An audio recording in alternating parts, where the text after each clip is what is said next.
Introduce our featured speaker for today, Dr. Maggie Werner-Washburne. She is the Regent's Professor of Biology at the University of New Mexico. Dr. Maggie received a BA in English from Stanford. After graduation, she lived in Mexico, Central and South America, Alaska, and Minnesota, a walkabout that led her to becoming a scientist. Now, if you want to read more about her bio, you can go on our website. Now, please, ladies and gentlemen, help me welcome to the stage our featured speaker for today, Dr. Maggie Werner-Washburne. Okay, Gabby.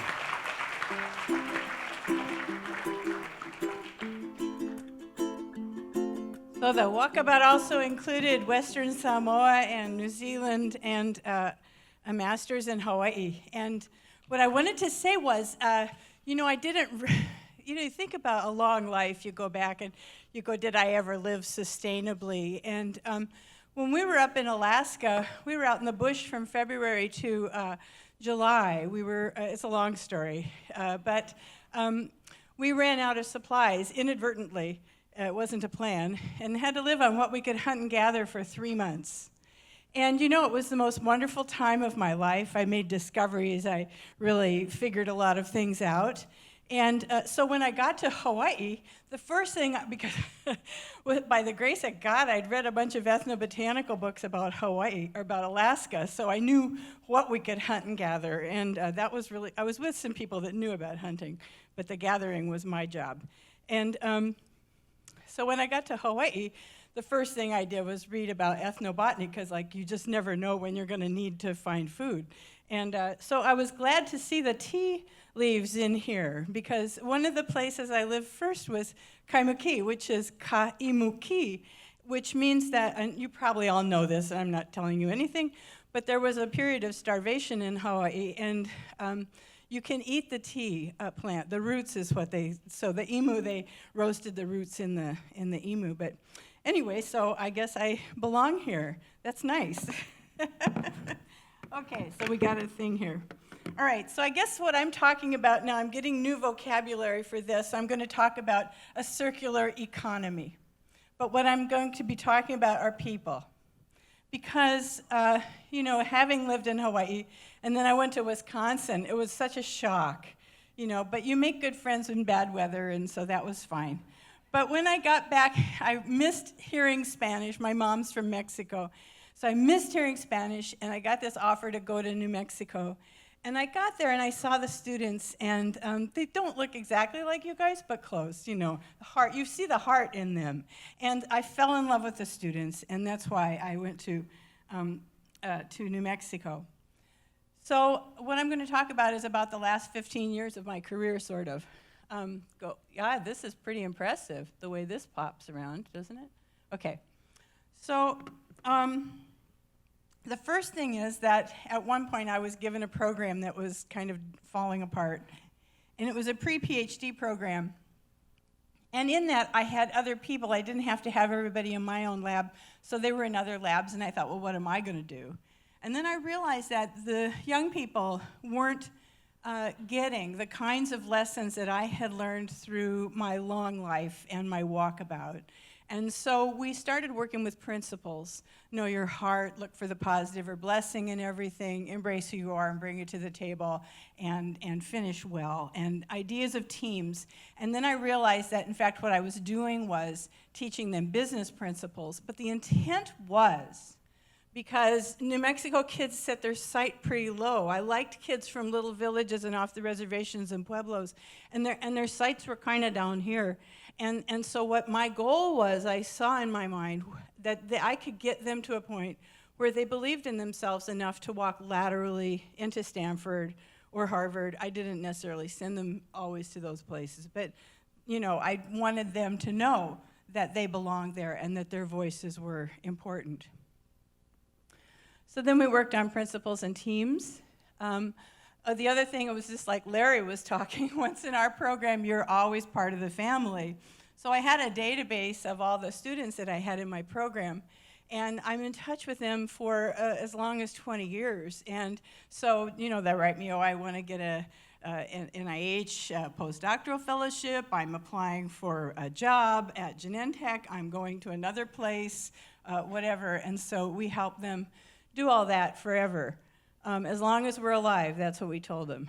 And so There are many ways to do what I've done, I think, and I've heard some of the things here, and I know that you, I can't thank Austin enough for inviting me. This has just been heartfelt to be here. Sorry.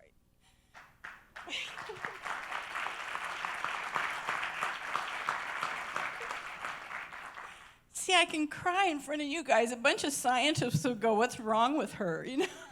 So anyway, here are these guys. The guy in front is from American Samoa, and he works for Genentech now.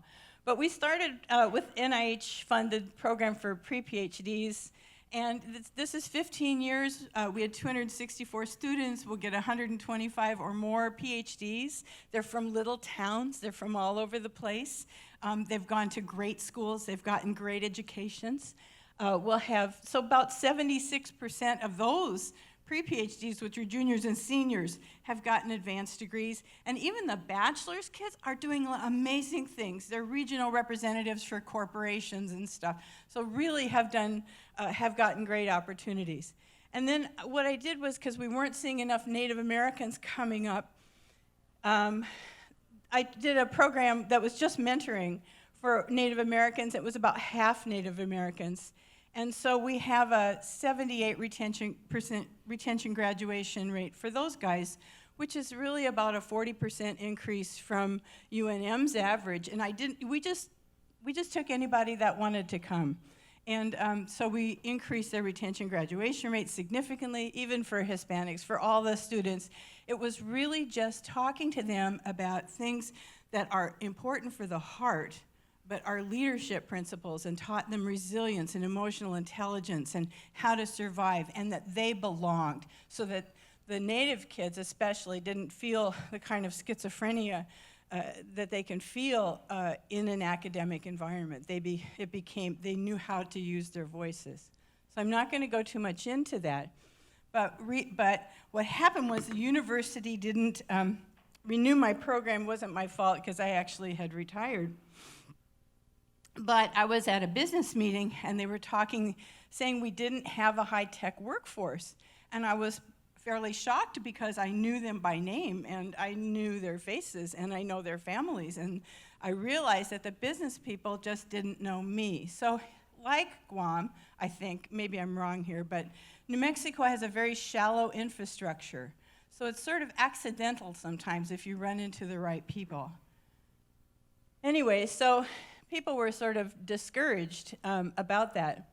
And what I found out was that, like New Mexico, Guam also has this kind of brain drain, and you can actually see it in this population pyramid. So what happens is, this is ages, right? And so we're missing these middle guys here from, ours are like 35 to 45, and yours are like 30 to 40. So that's a really important time for people to be here, or to be in New Mexico. It's such a wonderful growth time. People are starting to have their families, and so why aren't they there? Well, let me just say that my success was caused some issues, I guess, because the students that I worked with were so secure in who they were that they became explorers, and they went all over the world, and they did these great things. But now we had a brain drain, so what were we going to do? Well, let's see here. All right. So what were we going to do? Well, first of all, I know it's a surprise to you, but for some people, like our university administrators, for some reason, it wasn't clear why they would want these young people back. It's just, I don't know, it was shocking to me that I had to write a 3-page explanation for why we wanted these brilliant young people back, but there may be some people who would not understand. New Mexico, like Guam, is a very complex place. We have about 40% Hispanic, about 10-12% Native Americans. That's 22 pueblos. We've got 2 major Apache reservations and a huge Navajo reservation. And these tribes and pueblos are very different. It's very complicated, but it's absolutely one of the greatest things that we have going in our state. And so what happens is if this age group is missing, especially the very talented, bachelor's, master's, and PhD students, that if that age group is missing, it gets infilled by people from outside, which is not a problem all the time, except it can take them a year or two or maybe forever to figure out how our state works best. And to understand that everything that we have in our state is a blessing. So I had to work over this thing I did with some people who were from out of state who just seemed to not be able to get it, and it was hard.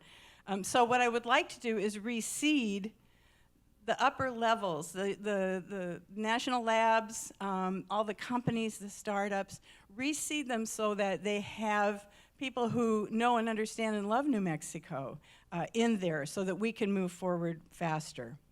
They can help others acclimate to life in New Mexico. I was amazed. They wanted to come home. I sent out a survey and the first year, and I got 170 replies of people that wanted to come home, and 60% had PhDs. And so then I knew there was really a possibility of doing this. So they're committed to improving the state. They're good stewards of growth. They're happy people because they're home with their family, so they're more creative. And their long-term relationships stabilize the networks in the state, which I said has a fairly shallow infrastructure. But New Mexico had this narrative. They said, we don't have a high-tech workforce. We don't see it, so it doesn't exist, right? They were pretty convinced that, a white-haired former academic was not going to change their lives, some of the business people. The parents would say there are no jobs because we don't have a good publicity stream so people know what is actually happening in New Mexico. So they get fairly like, oh, we're just a desert state. And anyway, then they think, oh, they don't want to live here. I don't know who they're talking to because that's wrong. And then the jobs don't pay enough, and I've heard that over and over and over and over again, I would not use that as a reason why people don't want to come back. I mean, we can figure that out, because it's not been what I've run into for the most part. But on the ground in New Mexico, what we had, because we have 2 national labs, and there are lots of spin-off companies right now that are very exciting, plus we have the labs, and they're hiring thousands of people, and it's all this sort of old boy network kind of thing. That's okay, I think that's human nature, so we'll just become another old boy network for them. We have increased venture capital. There's a high-tech workforce shortage. So what I did was, for the last 2 years, first of all, I sent out a survey to all my students and opened it up to all the other programs in the state. We used the training programs as a foundation, but anybody could come. And to find out, did they want to come back? What kind of degrees did they have? What was their education? Who did they want to meet? What kinds of things did they want to do? And then I had to go out by myself and meet all the economic development people, all the businesses I could find, figure out what the lay of the land was in terms of business in New Mexico. And that was really fun. I had a very good time because business people are like engineers in a way. They're very optimistic and they have a can-do attitude. They wouldn't be in business if they didn't like that, have that kind of a lifestyle. So what happened? The first year, we brought back 115 young professionals. 170 were interested. We got a minimum of 12 jobs. We got a lot of jobs that nobody told me about, but I knew there were 12. Year 2, that's this year, in December we met. We had 150 participants. We had 300 people come to the meeting. Over 200 were interested in coming. Our goal is 25 jobs. We did an economic model for this thing, sort of not quite doubling the number of people interested every year. And after 5 years, the 10-year mark, the economic impact was about $685 million with a $35 million increase in taxes for the state. So the state legislature got very interested in it, and they're funding part of it right now. The people that came, 60% of them had PhDs, 20% had masters, both years. 30% were interested in starting a company, but they've all been in universities, so they don't know how. So that's another business opportunity for training innovation. 50 to 60% were ready to start every year. within that first year. And from the first 2 years, we've had probably 500 people that have responded to this, to my surveys. There's only been a 9% overlap. So this is like a river running through what we're doing here. All right, so I'll tell you the two things that we want to do. The first is we're going to scale up. And to scale up, it can't just rely on me going through everybody's resume and going, hey, to all the hiring managers, here's this person. So we've got money from the state legislature. We're going to start a website that we call a career match that we hope, if it works right, will, by the time an applicant puts their application in and a company finds them, there will be enough information on both sides so that by the time they actually start talking, they're at the point of negotiation. We really want to cut the increase the signal to noise in terms of hiring for our companies and make sure that the applicants know that somebody's paying attention to them. And so this will also include families, because family for New Mexicans, just like Guam, is extremely important. And you know what it's like. I mean, whether it's your grandchildren or your children or thinking about the future, families are incredibly important. And so part of this will also include information coaching and connections.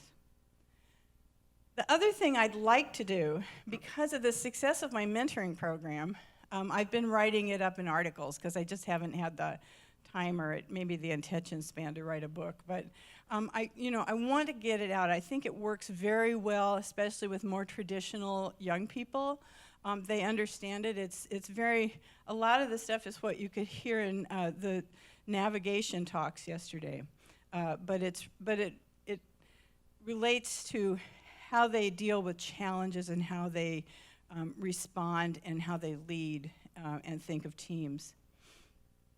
So these are EPSCoR and IDEA states here, and Guam is part of this, Puerto Rico, Virgin Islands, and some of my favorite states, Alaska, Hawaii, Montana, so anyway, those are the states. And if you look at the population, they tend to be the states with lower populations. So what happens is, with our training programs, and it was a completely unintended consequence, the better we have done at this, and when I realized I had done this, because I helped, 500-600 students go by, and then I was president of SOCNUS, so I mentored another couple hundred students, and that I had contributed to this. We train our students to do very well. When they finish their undergraduates or finish their master's degrees, they go on to the next place.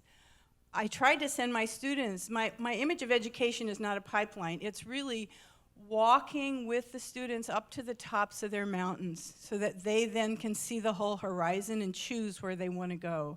Because I think the important thing is to let all the young people understand that they're the drivers of their educations and their lives. We've treated them too passively.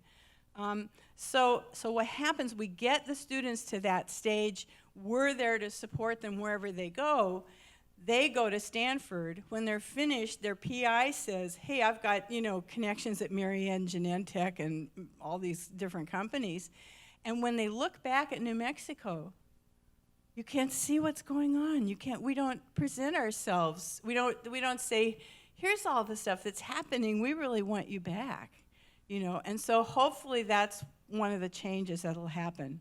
But I love these states. There are many states in here where I've been, and I just think that it's possible to replicate some of this in these states. Not all EPSCoR states are brain drain states, and not all brain drain states are EPSCoR states, but my tendency is to want to work with more indigenous populations, and so I think that's what I'd like to do. I've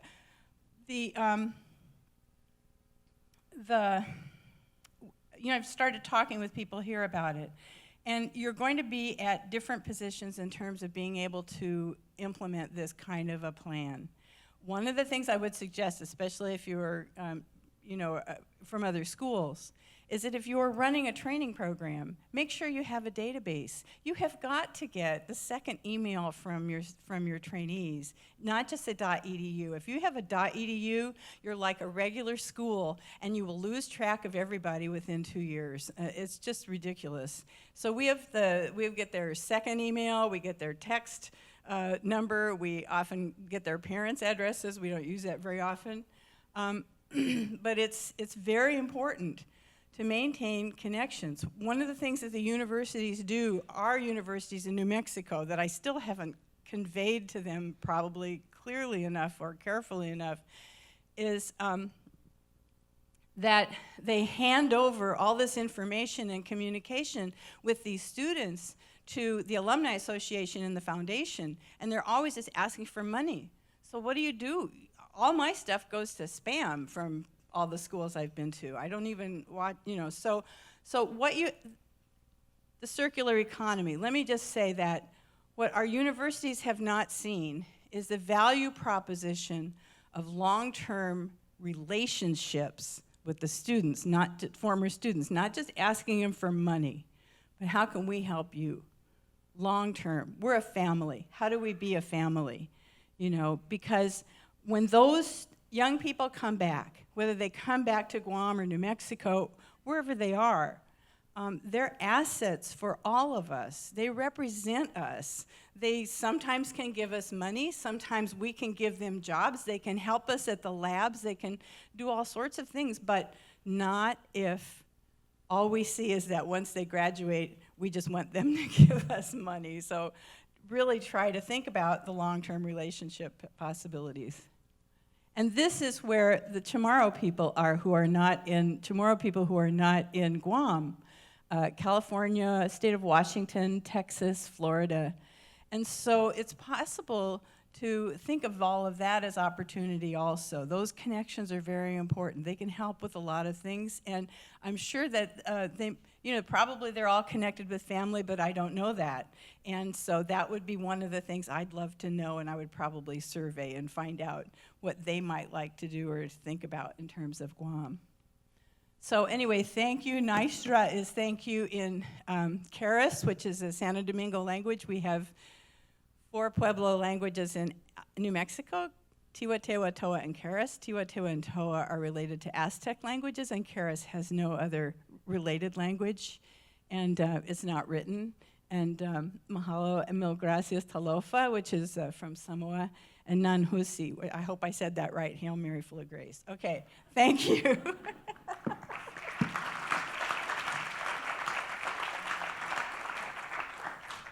All right, ladies and gentlemen, we have time for about 2 questions, so please just raise your hand and we'll have a couple of mics. Okay, we have a question right over here.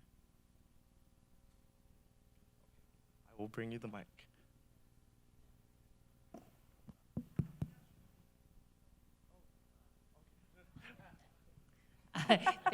Thank you very much for that. I run a program called PIPES, Pacific Internship Programs for Exploring Sciences, worked with Guam in a lot of different areas across the Pacific. One of the things that I have noticed is that we're really looking at retaining students in all of these different fields, right? Retaining, bringing them back, et cetera. And what we've noticed is that the fields start changing, and I think this conference is a real great example of this. In which their voices are much stronger and they're actually changing what those same organizations are doing and what they're focusing on. And I'm just wondering, have you seen that it's the questions being asked, the projects that are being done, et cetera, start really taking on the flavor of New Mexico? Have you seen that? Well, as a mentor, I learned quite a bit from my students. How old are the students that you work with? What group is it? Undergraduate, okay. I think we learn from each other. Part of the mentoring program is really we form a community. And we have this whole set, these 4 principles, and they're very broad. And what I've found is that, interestingly, I learn a lot about these principles, but the more cultures we have together, the better the community forms. And then afterwards, someone will say, "Well, we have a clan system in my, on my reservation," and someone will say, "Well, yeah, well, everybody in my town has the same last name," and so they start discussing cultural stuff.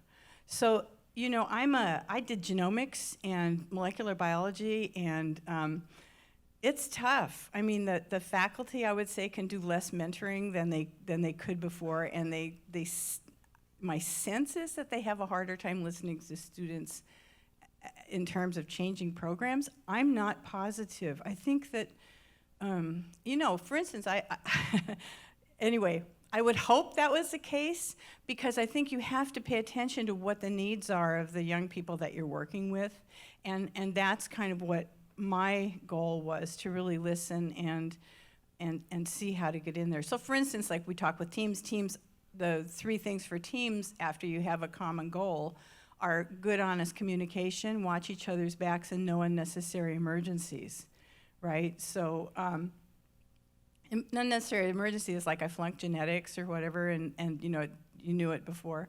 So you figure out these things that really help you become colleagues with the students, rather than whining, asking them to behave or something. And so I hope that the programs would change, but it would be nice to actually study that and figure out if that's the case.